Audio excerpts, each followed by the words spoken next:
Hey, hello, my dear YouTube friends. How are you doing today? I hope you're all doing fine on this beautiful Saturday or whatever day you're watching this. If you're new to my channel, hi, welcome. I hope you'll like it here, and I would love it if you would consider subscribing to my channel. There is a subscribe button right down there. Next to it, you will find a bell. If you ding that and choose all, you will be notified whenever I put up a new video. And if you're back, hi, welcome. I'm so happy to see you again.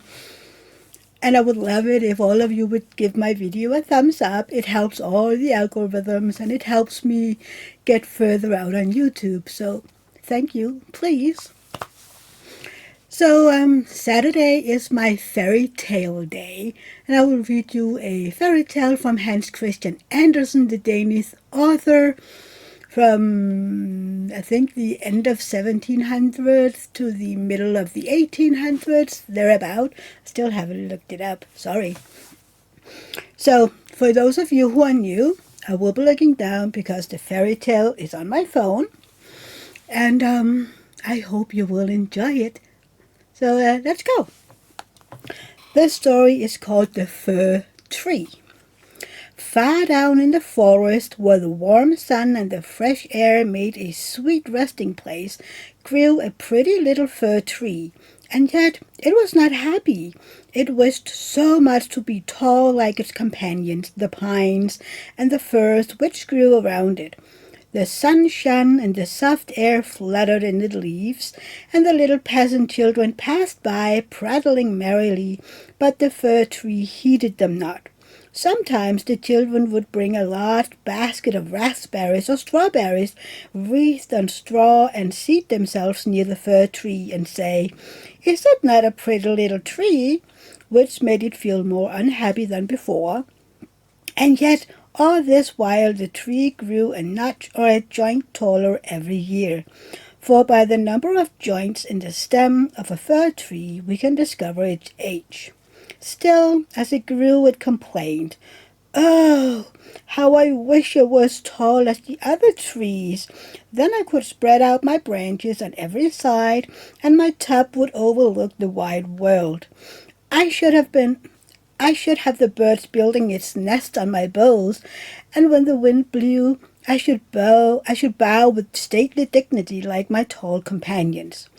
The tree was so discontented that it took no pleasure in the warm sunshine or birds or the rosy clouds that floated over it morning and evening. Sometimes in the winter, when the snow lay white and glittering on the ground, a hare would come springing along and jump right over the little tree, and then how mortified it would feel. 2 winters passed, and when the third arrived, the tree had grown so tall that the hare was obliged to run around it. Yet it remained unsatisfied, and would exclaim, "Oh, if I could but keep on growing tall and old! There is nothing else worth caring for in the world." In the autumn, as usual, the woodcutters came and cut down several of the tallest trees, and the young fir tree, which was now grown to its full height, shuddered as the noble trees fell to the earth with a crash. After the branches was lopped off, the trunks looked so slender and bare that they could scarcely be recognized. Then they were placed upon wagons and drawn by horses out of the forest. Where were they going? What would become of them? The young fir tree wished very much to know, so in the spring, when the swallows and the stork came, it asked, "Do you know where those trees were taking? Did you meet them?" The swallows knew nothing, but the stork, after a little reflection, nodded his head and said, "Yes, I think I do. I met several new ships when I flew from Egypt, and they had fine masts that smelt like fir. I think these must have been the trees. I assure you they were stately, very stately." "Oh, how I wish I were tall enough to go on the sea," said the fir tree. "What is the sea, and what does it look like?" "It would take too much time to explain," said the stork, flying quickly away. Rejoice in thy youth, said the sunbeam. Rejoice in thy fresh growth and the young life that it is in thee. The wind kissed the tree, and the dew watered it with tears, but the fir tree regarded them not. Christmas time drew near, and many young trees were cut down, some even smaller and younger than the fir tree, who enjoyed neither rest nor peace with longing to leave its forest home. These young trees, which were chosen for their beauty, kept their branches, and were also laid on wagons and drawn by horses out of the forest. Where are they going? Asked the fir tree. They are not taller than I am. Indeed, one is much less. And why are the branches not cut off? Where are they going? We know, sang the sparrows. We have looked in at the windows of the houses in the town, and we know what is done with them. They are dressed up in the most splendid manner. We have seen them standing in the middle of a warm room, and adorned with all sorts of beautiful things, honey cakes, gilded apples, playthings, and many hundreds of wax tapers. And then, asked the fir tree, trembling through all its branches, and then what happens? We did not see any more, said the sparrows, but this was far enough for us. I wonder whether anything so brilliant will ever happen to me, thought the fir tree. It would be much better than crossing the sea. I long for it almost with pain. Oh, when will Christmas be here? I am now as tall and well grown as those which were taken away last year. Oh, that I were now laid on the wagon, or standing in the warm room with all that brightness and splendor around me. Something better and more beautiful is to come after, or the trees would not be so decked out. Yes, what follows will be grander and more splendid. What can it be? I am weary with longing. I scarcely know how I feel. Rejoice with us, said the air and the sunlight. Enjoy thine own bright life in the fresh air. But the tree would not rejoice, though it grew taller every day. And winter and summer, its dark green foliage might be seen in the forest, while passers-by would say, "What a beautiful tree!" A short time before Christmas, the discontented fir tree was the first to fall. As the axe cut through the stem and divided the pitch, the tree fell with a groan to the earth. Conscious of pain and faintness, and forgetting all its anticipations of happiness in sorrow at leaving its home in the forest, it knew that it should never again see its dear old companions, the trees, nor the little bushes and many-colored flowers that had grown by its sides, perhaps not even the birds. Neither was the journey at all pleasant. The tree first recovered itself while being unpacked in the courtyard of a house which with several other trees, and it heard a man say, "We only want one, and this is the prettiest." Then came two servants in grand livery and carried the fir tree into a large and beautiful apartment. On the walls hung pictures, and near the great stove stood great china vases with lions on the lids. There were rocking chairs, silken sofas, large tables covered with pictures, books, and playthings, worth a great deal of money. At least the children said so. Then the fir tree was placed in a large tub full of sand, but green baize hung all around it so that no one could see it was a tub. And it stood on a very handsome carpet. How the fir tree trembled! What was going to happen to him? What was going to happen to him now? Some young ladies came, and the servants helped them to adorn the tree.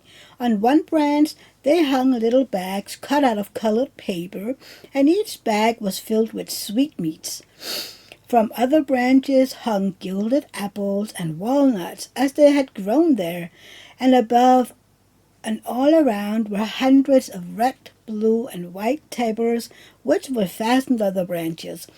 dolls, exactly like real babies, were placed under the green leaves.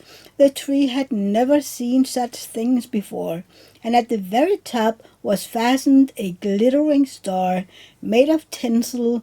Oh, it was very beautiful. "This evening," they all exclaimed, "how bright it will be! Oh, that the evening will come!" Thought the tree, and the tables lightened. "Then I shall know what else is going to happen. Will the trees of the forest come to see me? I wonder if the sparrows will peep in the window as they fly. Shall I grow faster here, or keep on all these ornaments summer and winter?" But guessing of guessing was of very little use. It made his bark ache, and this pain is as bad for a slender fir tree as a headache is for us. At last the tapers were lighted, and then what a glistening blaze of light the tree presented! It trembled so with joy in all its branches that one of the candles fell among the green leaves and burned some of them. "Help! Help!" exclaimed the young ladies.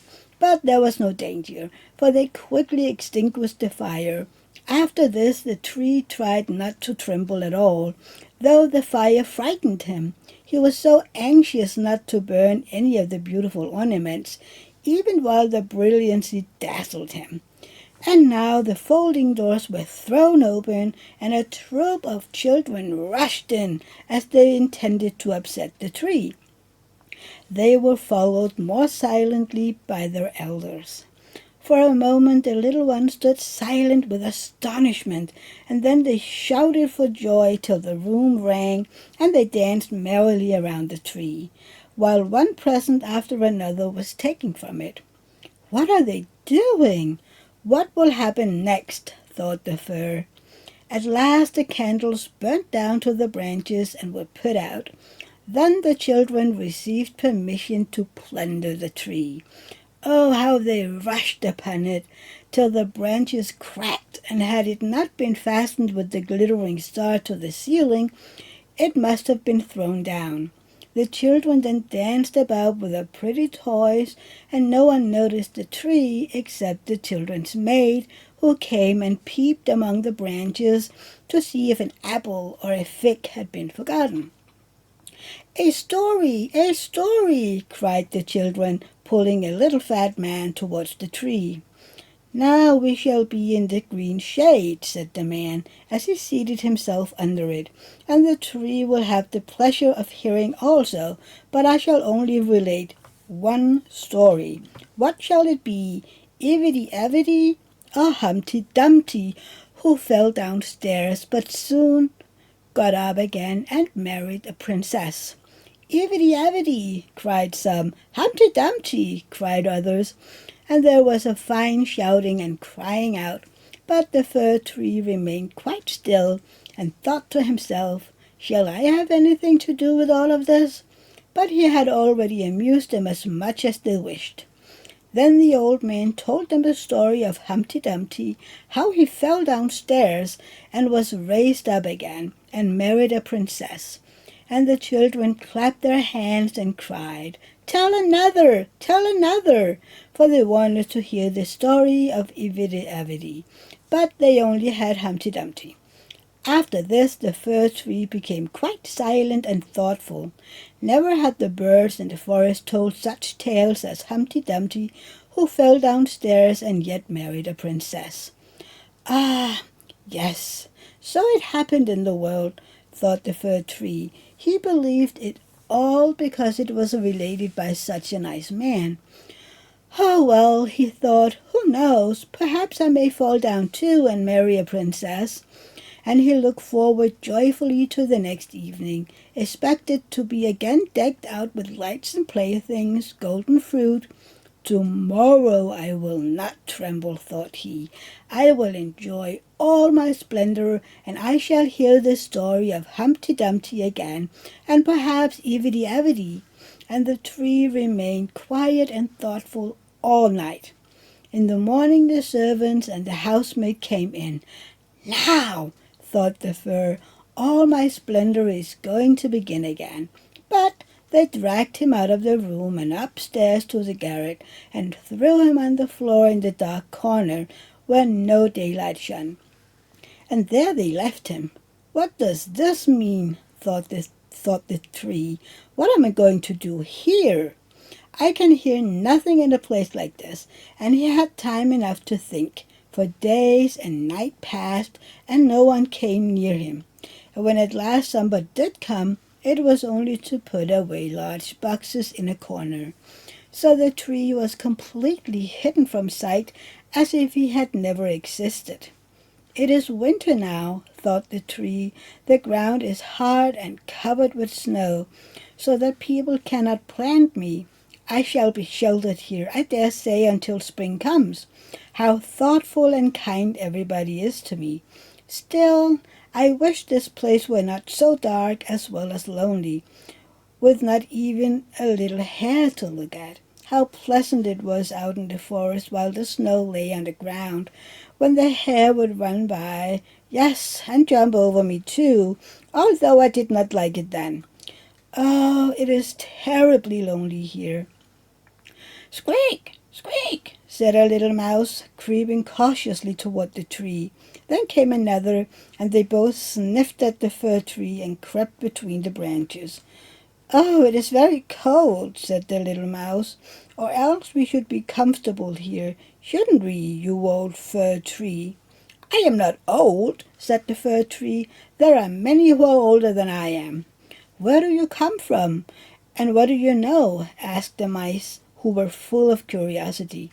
Have you seen the most beautiful places in the world, and can you tell us all about them? And have you been in the storeroom where Jesus lie on the shelf and hams hang from the ceiling? One can run about all tallow candles here, and go in thin and come out fat. I know nothing of that place, said the fir tree, but I know the wood where the sun shines and the bird sings. And then the tree told the little mice all about its youth. They had never heard such an account in their lives.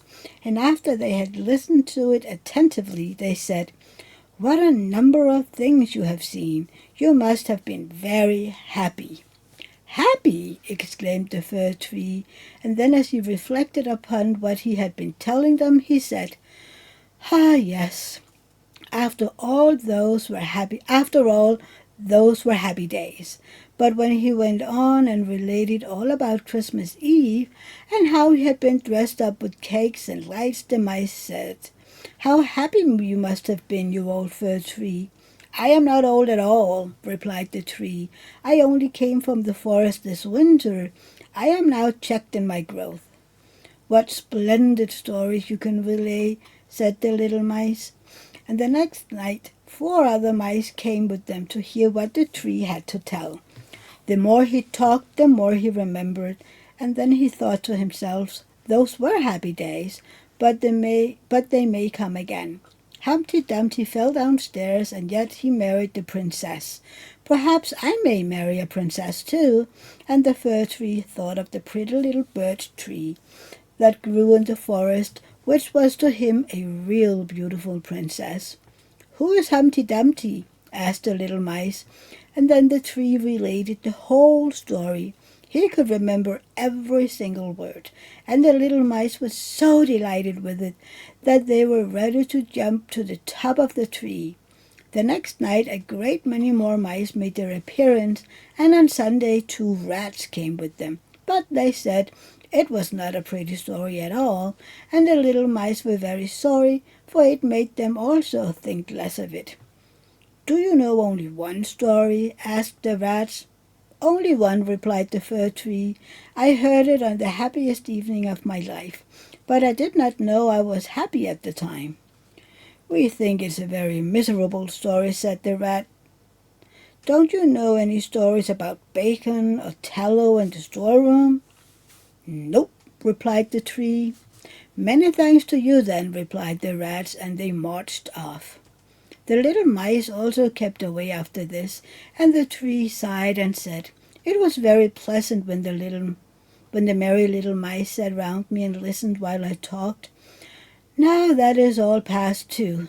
However, I shall consider myself happy when someone comes to take me out of this place. But would this ever happen? Yes. One morning people came to clear out the garret. The boxes were packed away, and the tree was pulled out of the corner and thrown roughly on the garret floor. Then the servant dragged it out upon the staircase where the daylight shone. Now life is beginning again, said the tree, rejoicing in the sunshine and fresh air. Then it was carried downstairs and taken into the courtyard so quickly that it forgot to think of itself and could only look about. There was so much to be seen. The court was close to a garden where everything looked blooming. Fresh and fragrant roses hung over the little palings. The linden trees were in blossom, while the swallow flew here and there, crying, "Tweet, tweet, tweet, tweet, my mate is coming." But it was not the fir tree they meant. "Now I shall live," cried the tree, joyfully spreading out its branches. But alas, they were all withered and yellow and lay in the corner amongst weed and nettles. The star of golden paper still stuck to the top to the tree and glittered in the sunshine. In the same courtyard, two of the merry children were playing who had danced round the tree at Christmas and had been so happy. The youngest saw the gilded star and ran and pulled it off the tree. "Look what is sticking to the ugly old fir tree," said the child, treading on the branches till they crackled under his boots. And the tree saw all the fresh bright flowers in the garden, and then looked at itself and wished it had remained in the dark corner of the garret. It thought of its fresh youth in the forest, on the merry Christmas evening, and of the little mice who had listened to the story of Humpty Dumpty. "Past, past," said the old tree. "Oh, had I but enjoyed myself while I could have done so, but now it is too late." Then a lad came and chopped the tree into small pieces till a large bundle lay in a heap on the ground. The pieces were placed in a fire under the copper, and they quickly blazed up brightly, while the tree sighed so deeply that each sigh was like a pistol shot. Then the children who were at play came and seated themselves in front of the fire, looked at it and cried, "Pop, pop!" But at each pop, which were a deep sigh, the tree was thinking of summer days in the forest, and of Christmas evening, and of Humpty Dumpty, the only story it had never heard or knew how to relate, till at last it was consumed. The boy still played in the garden, and the youngest wore the golden star on his breast, with which the tree had been adorned during the happiest evening of its existence. Now all was past, the tree's life was past, and the story also, for all stories must come to an end at last. The end. So, what do you think? Do you have an idea what this story might teach us? Will it have a teaching line, a morale to this story? I would love to know your thoughts of this story. I think that this is about, enjoying what we have while it lasts. But I would love to know what you think about it. And I would really, really enjoy reading all those comments down under. But yeah. Please give my video a thumbs up before you leave, and I hope to see you tomorrow in my live. I would love for you to come and join in the fun, and yeah, you are the ones who decide what we're going to talk about. The only thing is, I have this little game called Guess the DMC, and if you look at my community page, you will see the color that you have to guess tomorrow in my live. So yeah, until next time, bye everybody. Love you all.